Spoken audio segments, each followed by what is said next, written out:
This is what we use in the training of greyhounds. When you put a martingale collar on, it has an adjustment on the side here. You tighten it up enough just so you can slide a couple fingers inside of the collar.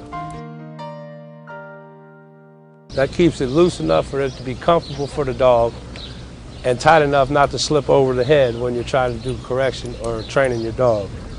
When you hold your leash, you hold one hand through the loop, like so. That way you always have constant control of your dog.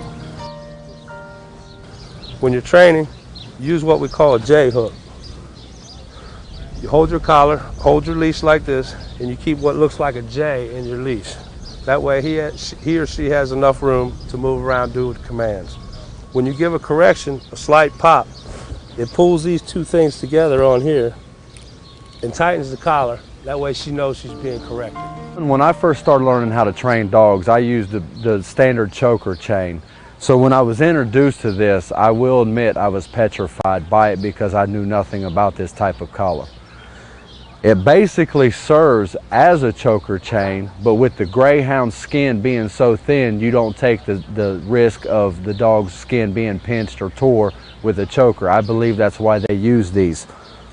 When you very first start training your dog, I've also learned that if you put the collar up high, as you see right here, this is a very sensitive spot in their neck, and you're going to get a lot of basic control out of that.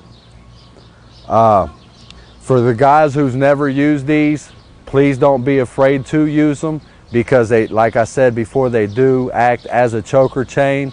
You don't need as hard as a pop as you do with a choker chain, and as long as your dog don't yelp or your dog's feet does not leave the ground, you did a proper correction.